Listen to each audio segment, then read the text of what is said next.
സ്വാതന്ത്ര്യം അള്ളാഹു നൽകിയതാണ്. രണ്ടാമതായി ചോദിച്ച ചോദ്യം, ഇവിടെ ഒരുപാട് നന്മ ചെയ്യുന്ന ആളുകളുണ്ട്, അവർ മുസ്ലിങ്ങളല്ല, അതല്ലേ ചോദിച്ച റഫി? ഒരുപാട് നന്മ ചെയ്യുന്ന ആളുകളുണ്ട്, അവർ മുസ്ലിങ്ങളല്ല. ഈ ഒരു അർത്ഥത്തിൽ അവർക്ക് പ്രതിഫലം ലഭിക്കാതിരിക്കുന്നത് അനീതിയല്ലേ? എന്തുകൊണ്ടാണ് മുസ്ലിങ്ങൾക്ക് മാത്രം സ്വർഗം എന്ന് പറയുന്നത്? ഇതാണ് ഉദ്ദേശിച്ചത്. ഗോത്രവർഗങ്ങളുടെ അവസ്ഥ എന്താണ്? അതുകൂടാതെ ഗോത്രവർഗ ഇസ്ലാം എത്താത്ത ഗോത്രവർഗങ്ങളുടെ അവസ്ഥ എന്താണ്? ഇനി ഇസ്ലാമിക സന്ദേശം എത്താത്ത ഗോത്രവർഗങ്ങളുടെ അവസ്ഥ എന്താണ്? ഇതാണ് ചോദ്യം. സാധാരണ പലരുടെ മനസ്സുകളിൽ ഒരു വിഷമം വരും. അള്ളാഹു പറഞ്ഞിരിക്കുന്നു അള്ളാഹുവിങ്കൽ സ്വീകാര്യമായ മതം ഇസ്ലാമാണ്, സംശയമില്ല. പക്ഷെ ഒരുപാട് ആളുകൾ നമ്മുടെ ചുറ്റുപാടും നന്മ ചെയ്യുന്ന ആളുകളുണ്ട്. അവർക്ക് സ്വർഗം നിഷേധിക്കുന്നത് അനീതിയല്ലേ എന്ന ചിന്ത പലരുടെയും മനസ്സുകളിൽ ഓടിയെത്താറുണ്ട്. ഞാൻ നിങ്ങളോട് ചോദിക്കുന്നു, ഒരു മുസ്ലിമിനോട്, ക്രിസ്ത്യാനിയോട്, ഹിന്ദുവോട്, നിരീശ്വരവാദിയോട്, കമ്മ്യൂണിസ്റ്റുകാരനോടെല്ലാം നമുക്കൊരു ചോദ്യം ചോദിക്കാം. മാതാപിതാക്കളെ നാം സ്നേഹിക്കണമോ വേണ്ടയോ? എല്ലാവരും ഒരേ സ്വരത്തിൽ പറയും സ്നേഹിക്കണം. എന്തുകൊണ്ട് സ്നേഹിക്കണം? എല്ലാവരും ഒരേ സ്വരത്തിൽ തന്നെ ഉത്തരവ് നൽകും. മാതാവ് ഗർഭപാത്രത്തിൽ ചുമന്നു, നൊന്ത് പ്രസവിച്ചു, മുലപ്പാൽ നൽകി പോറ്റി വളർത്തി. പിതാവ് സംരക്ഷിച്ചു, സ്നേഹിച്ചു, വിദ്യാഭ്യാസം നൽകി, അങ്ങനെ ഒരുപാട് കാര്യങ്ങൾ നൽകി, ഇല്ലേ? ഈ രാജ്യത്ത് ജീവിക്കുന്ന ഒരു പൗരൻ പറയുന്നു, ഞാൻ ഈ രാജ്യത്തെ ഞാൻ സ്നേഹിക്കില്ല, ഈ ഭരണഘടനയെ അംഗീകരിക്കില്ല, ഞാൻ അമേരിക്കൻ ഭരണഘടനയെ മാത്രമേ അംഗീകരിക്കുകയുള്ളൂ എന്ന് പറഞ്ഞാൽ വലിയ തെറ്റാണ്. എന്താണ് തെറ്റാകുന്നത്? ഈ രാജ്യത്ത് ജീവിച്ച് ഇവിടുത്തെ ഒരുപാട് കാര്യങ്ങൾ ആസ്വദിച്ച ശേഷം പറയുന്നത് നന്ദികേടാണ്. എങ്കിൽ പ്രപഞ്ചനാഥനായ സ്രഷ്ടാവിനെ സംബന്ധിച്ച് നിങ്ങളൊന്ന് ചിന്തിച്ചു നോക്കുക. ഇന്നലത്തെ പത്രത്തിലുണ്ടായിരുന്ന ലോകത്തിലെ ഏറ്റവും വലിയ ധനികനായി വീണ്ടും ബിൽ ഗേറ്റ്സ് തെരഞ്ഞെടുക്കപ്പെട്ടിരിക്കുന്നു. ബിൽ ഗേറ്റ്സ് എന്ന് നിങ്ങളുടെ മുൻപിൽ വന്നിട്ട് പറയുന്നു, എന്റെ എല്ലാ ധനവും, എന്റെ ജെറ്റ് പ്ലെയിനുകള്, എന്റെ വാഹനങ്ങള് എല്ലാം നിങ്ങളുടെ മുൻപിൽ തരാം, എന്റെ സമ്പത്ത് മുഴുവനും നിങ്ങളുടെ കാൽക്കീഴിൽ ഞാൻ സമർപ്പിക്കാം, തിരിച്ചെനിക്ക് നിങ്ങളിൽ നിന്നും ഒന്ന് വേണം. നിങ്ങൾ സന്തോഷത്തോട് ചോദിക്കും, എന്തു വേണം? അദ്ദേഹം പറയും, നിങ്ങളുടെ കാഴ്ചശക്തി നിങ്ങൾ കൊടുക്കുമോ? ലോകത്തിലെ ഏറ്റവും ധനികനായ വ്യക്തിയുടെ സർവ്വസമ്പത്തിനേക്കാൾ നിങ്ങൾക്ക് അമൂല്യമായിട്ടുള്ളത് നിങ്ങളുടെ കാഴ്ചശക്തിയാണ്. കാഴ്ചശക്തി നൽകിയ, കേൾവിശക്തി നൽകിയ, ചിന്താശക്തി നൽകിയ, സ്പർശിക്കാനുള്ള ത്വക്ക് നൽകിയ, ചലിക്കാനുള്ള പാദങ്ങൾ നൽകിയ, എണ്ണി തിട്ടപ്പെടുത്താൻ സാധിക്കാത്ത അനുഗ്രഹങ്ങൾ നൽകിയ പ്രപഞ്ചനാഥനായ സ്രഷ്ടാവിനെയല്ലേ സ്രഷ്ടാവെന്ന് വിളിക്കേണ്ടത്? സൃഷ്ടികളെയാണോ? ഏറ്റവും വലിയ തെറ്റല്ലേ?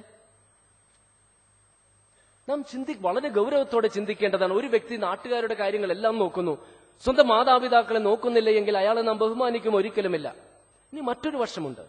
വിശുദ്ധ ഖുർആനിലെ 16-ാം അധ്യായത്തിലെ 197-ാം വചനത്തിൽ പറയുന്നത്, മൻ അമില സ്വാലിഹൻ മിൻ ദക്രിൻ ഔ ഉൻസ വഹുവ മുഅ്മിനുൻ ഫലനുഹിയനഹു ഹയാതൻ ത്വയ്യിബ വലനജ്സിയന്നഹും അജ്റഹും ബിഅഹ്സനി മാ കാനൂ യഅമലൂൻ. വിശ്വസിക്കുകയും സൽക്കർമ്മങ്ങൾ അനുഷ്ഠിക്കുകയും ചെയ്ത പുരുഷനും സ്ത്രീക്കും ഉത്തമമായ ജീവിതവും മഹത്തരമായ പ്രതിഫലവുമുണ്ട്. വളരെ പ്രധാനപ്പെട്ടതാണ്. മറ്റു വിശ്വാസങ്ങളിൽ ഒന്നും കാണുവാൻ സാധിക്കാത്ത ഇസ്ലാമിന്റെ പ്രത്യേകതയാണ്. വിശ്വാസവും വേണം, വിശ്വാസത്തിന് അനുസൃതമായിട്ടുള്ള സൽക്കർമ്മം വേണം. എന്താ അതിന്റെ പ്രാധാന്യം? എന്താണ് അതിന്റെ പ്രാധാന്യം? വിശ്വാസവും വേണം, വിശ്വാസത്തിന് അനുസൃതമായിട്ടുള്ള സൽക്കർമ്മങ്ങളും വേണം. കാരണം സ്രഷ്ടാവിന് മാത്രമേ നന്മയെന്ത്, തിന്മയെന്ത്, ശരിയെന്ത്, തെറ്റ് എന്ത് എന്ന് വ്യക്തമായി നിർവചിച്ച് നൽകാൻ സാധിക്കുകയുള്ളൂ. കാരണം ധാർമ്മിക മൂല്യങ്ങളും നന്മതിന്മകളും കാലത്തിനനുസരിച്ചോ സമയത്തിനനുസരിച്ചോ നൂറ്റാണ്ടുകൾക്കനുസരിച്ചോ മാറുകയില്ല. ആർക്കെങ്കിലും തർക്കമുണ്ടോ? വഞ്ചന പ്രഭാതത്തിൽ തെറ്റാണ് എങ്കിൽ മധ്യാഹ്നത്തിലും തെറ്റാണ്, സന്ധ്യാനേരത്തും തെറ്റാണ്, രാത്രിയിലും തെറ്റാണ്. വഞ്ചന ഇന്ന് തെറ്റാണ് എങ്കിൽ ഇന്നലെയും തെറ്റായിരുന്നു, നാളെയും തെറ്റായിരിക്കും. വഞ്ചന ഈ നൂറ്റാണ്ടിൽ തെറ്റാണ് എങ്കിൽ എത്ര നൂറ്റാണ്ടുകൾക്ക് പിന്നിലേക്ക് പോയാലും അത് തെറ്റായിരിക്കും, എത്ര നൂറ്റാണ്ടുകൾക്ക് മുന്നിലേക്ക് പോയാലും അത് തെറ്റായിരിക്കും, എത്ര നൂറ്റാണ്ടുകൾക്ക് പിന്നിലേക്ക് പോയാലും അത് തെറ്റായിരുന്നു. വഞ്ചന ഇന്ത്യയിൽ തെറ്റാണ് എങ്കിൽ അമേരിക്കയിലും തെറ്റാണ്, പാകിസ്ഥാനിലും തെറ്റാണ്, സൗദി അറേബ്യയിലും തെറ്റാണ്. 2 ആഴ്ച മുൻപ് ഹൈക്കോടതിയിൽ ഒരു ചർച്ച നടന്നപ്പോൾ നിരീശ്വരവാദിയായ ഒരു അഭിഭാഷകൻ എന്നോടൊരു ചോദ്യം ചോദിച്ചു. ഈ കുടുംബ ബന്ധങ്ങൾ എന്തിനാണ്? കുടുംബ ബന്ധങ്ങളെല്ലാം കാലഹരണപ്പെട്ടതല്ലേ? ഏത് പുരുഷന് ഏത് സ്ത്രീയുമായിട്ട് ബന്ധപ്പെടാം, ഏത് സ്ത്രീക്ക് ഏത് പുരുഷനായിട്ട് ബന്ധപ്പെടാം. അതിലുള്ള കുഞ്ഞുങ്ങളെ ഏതെങ്കിലും ഒരു സ്ഥലത്ത് ഒരുമിച്ച് താമസിപ്പിച്ച് വളർത്തുക. ഈ ഒരു സിസ്റ്റമാണ് വേണ്ടത്.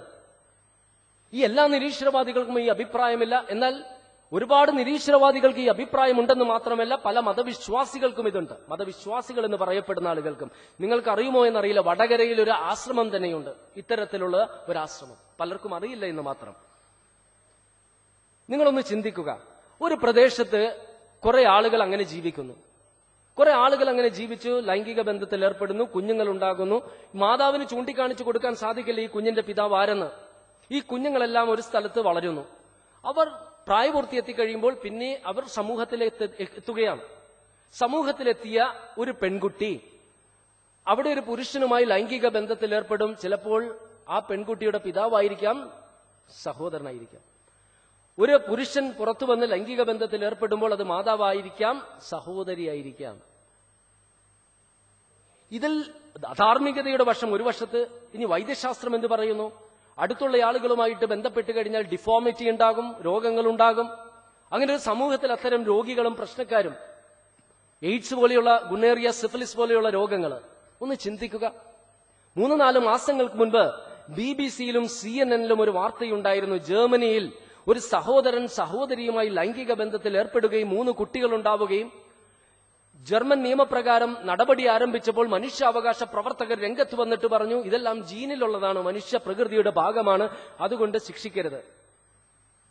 എവിടെയാണ് നമ്മുടെ ധാർമ്മിക മൂല്യങ്ങൾ പോകുന്നത്? നാളെ ഒരു പുത്രി പിതാവുമായിട്ടും അല്ലെങ്കിൽ പുത്രൻ മാതാവുമായിട്ടും ലൈംഗിക ബന്ധത്തിൽ ഏർപ്പെട്ടാലും അത് മനുഷ്യപ്രകൃതിയുടെ ഭാഗമാണെന്ന് പറയുന്ന ഘട്ടത്തിലെത്തില്ലേ? ഇവിടെയാണ് ധാർമ്മികമായ മൂല്യങ്ങൾ. ഇസ്ലാം മാത്രമാണ് വിശ്വാസത്തിന്റെ അടിസ്ഥാനത്തിൽ ഇതാണ് ശരി, ഇതാണ് തെറ്റെന്ന് പറയുന്ന മറ്റേത് വിശ്വാസ സംഹിതയുണ്ട് ലോകത്ത്? നിങ്ങൾ ചിന്തിക്കുക. ഇന്ന് ഞാൻ നിങ്ങളോടൊന്ന് ചോദിക്കട്ടെ, പാരീസിലെ പല തെരുവുകളിലും പോണോഗ്രാഫി, നഗ്ന ചിത്രങ്ങൾ പരസ്യമായി പ്രദർശിപ്പിക്കും. ആരും തെറ്റ് കാണുന്നില്ല. എന്നാൽ ഒരു മുസ്ലിം പെൺകുട്ടി അവിടെ ശിരോവസ്ത്രം ധരിക്കുന്നത് അധാർമികതയാണ്. ഇന്ന് ഉദാഹരണത്തിന് ഒരു ബോളിവുഡില് അല്ലെങ്കിൽ ഹോളിവുഡിലെ ഒരു സിനിമ അവാർഡ് നൈറ്റിന് എത്ര നഗ്നമായ വേഷം ധരിച്ചൊരു സ്ത്രീ വന്നാലും അതിലാരും ഒരു തെറ്റ് കാണില്ല. മറിച്ച് ഒരു പർദ്ദയിട്ടൊരു പെൺകുട്ടി അങ്ങോട്ട് കടന്നു ചെന്നോട്ടെ, അത് അധാർമികതയായി. അവർക്ക് സഹിക്കാൻ സാധിക്കില്ല. ഇതാണ് ധാർമ്മികമായ മൂല്യങ്ങള്. നന്മ തിന്മകള് നമുക്ക് വ്യക്തമായിട്ട് പിടിച്ചു നിർത്താൻ സാധിക്കുന്നില്ല എങ്കിൽ കാലക്രമേണ അത് നമുക്ക് നഷ്ടപ്പെടും. മുൻപ് സിനിമ കാണുമ്പോൾ നഗ്നമായി എന്തെങ്കിലും ഒരു രംഗം വന്നാല് മാതാപിതാക്കള് സന്താനങ്ങളുടെ കണ്ണുപൊത്തിപ്പിടിക്കും. ഇപ്പോഴെല്ലാവരും ഇരുന്ന് ഒരുമിച്ച് കാണുകയല്ലേ? ഇതാണ് ധാർമ്മികമായ വശങ്ങൾ മാറി മാറി വന്നുകൊണ്ടിരിക്കുകയാണ്. ഇവിടെയാണ് ഇസ്ലാം പറയുന്നത്, വിശ്വാസത്തിനനുസൃതമായിട്ട് സൽക്കർമ്മങ്ങൾ അനുഷ്ഠിച്ചാൽ മാത്രമാണ് സ്വർഗമുള്ളൂ. ഇതിന്റെ അടിസ്ഥാനത്തിൽ എല്ലാ മുസ്ലിങ്ങളും സ്വർഗത്തിൽ പോകുന്നല്ല. വളരെ വളരെ വിശ്വാസികളായ തക്വയുള്ള ആളുകൾക്ക് മാത്രമുള്ളതാണ് സ്വർഗം. അതല്ലാതെ അബ്ദുള്ള, മുഹമ്മദ്, മേത്തർ എന്നൊക്കെ പേര് കിട്ടിയാലൊന്നും ആരും സ്വർഗത്തിൽ പോകില്ല. ഈ വിശ്വാസത്തിനനുസൃതമായിട്ട് സൽക്കർമ്മങ്ങൾ അനുഷ്ഠിക്കണമെന്ന് ഇസ്ലാം പറയുന്നു. അതിലൂടെ മാത്രമേ ത്യാഗം വേണം. ത്യാഗം. കാരണം നിസ്സാരമായിട്ട് പറയും, മാതാപിതാക്കളെ ഞാൻ സ്നേഹിക്കുന്നുവെന്ന് നിങ്ങൾക്ക് പറയാം, എനിക്ക് പറയാം. മാതാപിതാക്കൾക്ക് അസുഖമായി കിടക്കുമ്പോൾ അവരെ നാം പരിചരിക്കുന്നില്ലെങ്കിൽ, അവർക്ക് വേണ്ടി നമ്മൾ ത്യാഗങ്ങൾ അനുഷ്ഠിക്കുന്നില്ലെങ്കിൽ ആത്മാർത്ഥമായി നമ്മെ കൊണ്ട് പറയുവാൻ സാധിക്കുമോ മാതാപിതാക്കളെ സ്നേഹിക്കുന്നുവെന്ന്? ഒരിക്കലുമില്ല. ഇവിടെ വിശ്വാസപരമായിട്ട് ഇസ്ലാം പറയുന്നത് ഏകനായ സ്രഷ്ടാവിനെ മാത്രം ആരാധിക്കുക. ക്രിസ്തു മതത്തിൽ യേശുവിനെ ദൈവമായി കാണുന്നു. ഹിന്ദു മതത്തിൽ വ്യത്യസ്ത വിശ്വാസങ്ങളുണ്ട്. ഇസ്ലാം പറയുന്ന വിശ്വാസമുണ്ട്. അതുപോലെ തന്നെ ഞാൻ തന്നെ ദൈവമാണെന്ന് പറയുന്ന വികലമായിട്ടുള്ള വിശ്വാസമുണ്ട്. സ്രഷ്ടാവ് മനുഷ്യനും ഒന്നു തന്നെ എന്ന് പറയുന്ന വിശ്വാസമുണ്ട്. പരലോകത്തിന്റെ കാര്യത്തിൽ പുനർജന്മമുണ്ട്. ക്രിസ്ത്യാനികളെ സംബന്ധിച്ചിടത്തോളം യേശുവിന്റെ കുരിശുമരണത്തിൽ വിശ്വസിച്ചാൽ മാത്രമേ മോക്ഷം ലഭിക്കുകയുള്ളൂ.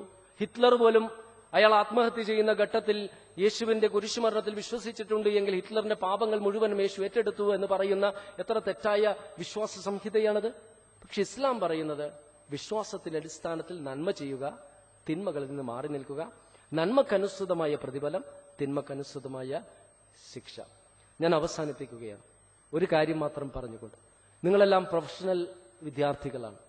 നിങ്ങളൊന്ന് മനസ്സിലാക്കണം, നിങ്ങളുടെ പലരുടെയും മനസ്സുകളിൽ ഈ പ്രബോധന പ്രവർത്തനങ്ങളെല്ലാം ഈ പ്രൊഫഷന്റെ സമയത്ത് ഒരു തടസ്സമാകുമോ എന്ന് ഭയപ്പെടുന്ന പല ആളുകളുമുണ്ട്. പല ആളുകളും അങ്ങനെ സംസാരിക്കാറുമുണ്ട്. ഞാൻ നിങ്ങളോടൊന്ന് ചോദിക്കട്ടെ, ആത്മാർത്ഥമായിട്ട് നിങ്ങൾ പറയണം. ഒരു